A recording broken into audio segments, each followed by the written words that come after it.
मैं भारत को भारतीयता की मान्यता के आधार पर फिर से खड़ा करना चाहता हूं, उस काम में लगा हूं। आगे का विषय जो मैं लेने जा रहा हूं वो बिल्कुल अलग है।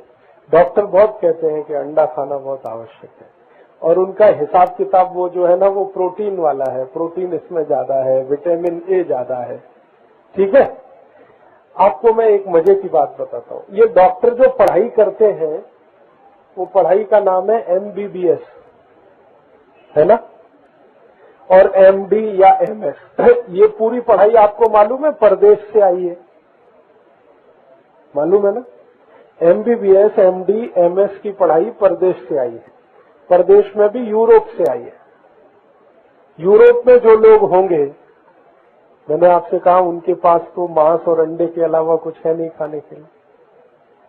बात समझ में आती? तो उनकी जो पुस्तकें हैं जिनका वो अभ्यास करते हैं, उन पुस्तकों में वही लिखा जाएगा जो वहां पर उपलब्ध है। बात समझ में आई? तो यूरोप में मैंने आपसे कहा ना भाजी पाला होता ही नहीं, यूरोप में दाल होती नहीं, धान्य ज्यादा होते नहीं। तो उन डॉक्टरों को पढ़ाई जाने वाली पुस्तकों में जो लिखा जाता है वो ये कि अगर वो ये लिखना शुरू करें भाजी पाला खाओ तो वो तो मिलेगा ही नहीं। वो लिखें कि इसमें तुअर की दाल खाओ, उड़द की दाल खाओ, उसमें प्रोटीन बहुत है, मिलेगी नहीं वहां पे। तो जितने यूरोप की चिकित्सा विषय की पुस्तकें हैं उनमें यही लिखा हुआ है अंडा खाओ, मांस खाओ, मछली खाओ, क्योंकि यही वहां पर मिलता है।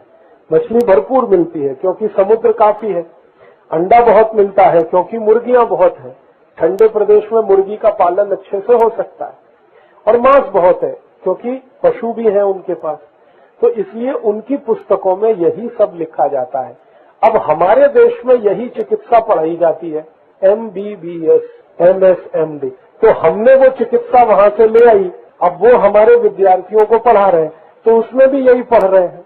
उस चिकित्सा को हमने हमारे देश की जरूरत के हिसाब से बदल नहीं किया। माने उन पुस्तकों में बदल होना चाहिए और उसमें ये लिखा होना चाहिए कि भारत में अंडे की जरूरत नहीं है क्योंकि अंडे का विकल्प हमारे पास बहुत कुछ है। हमारे पास तो अंडे का विकल्प बहुत कुछ है, तो हमको उसकी जरूरत नहीं है। तो पुस्तक में हमें बदल करने की जरूरत थी, वो हमने किया नहीं है, तो ऐसे ही वो चल रहा है।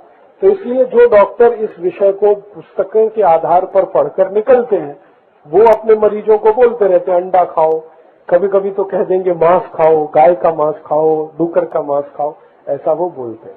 लेकिन हमारे देश की एक चिकित्सा पद्धति है, उसका नाम है आयुर्वेद। आयुर्वेद की पढ़ाई पढ़कर जो डॉक्टर निकलते हैं वो कभी नहीं कहते कि अंडा खाओ, क्योंकि अंडे से जो मिलता है उससे ज्यादा हमारे पास दूसरी चीजों से मिलने के लिए बहुत कुछ है। अंडे में प्रोटीन है, तो प्रोटीन तो सबसे ज्यादा उड़द की दाल में होता है, अंडे से भी जाते। चने की दाल, उड़द की दाल, मूंग की दाल, अरहर की दाल, मसूर की दाल, मोठ की दाल, इनमें अंडे से भी जास्ती प्रोटीन है। अंडे में विटामिन ए है, लेकिन अंडे से जास्ती विटामिन ए दूध में है, दूध से जास्ती दही में है, दही से जास्ती ताक में है, ताक से जास्ती मक्खन में है, और सबसे जास्ती विटामिन ए तूप में है। तो हमारे पास तो तूप है खाने के लिए, तो विटामिन ए की पूर्ति हो गई तूप से, मक्खन से, ताक से, दही से, दूध से। प्रोटीन की पूर्ति हो गई दाल से, और अंडे में क्या है इसके अलावा कुछ नहीं। तो अगर कोई आपको बोलता है कि भाई आप अंडा खाओ, तो उससे कहना कि अच्छा है हम दूध पी लेंगे या तूप खाएंगे, और प्रोटीन की कमी है तो दाल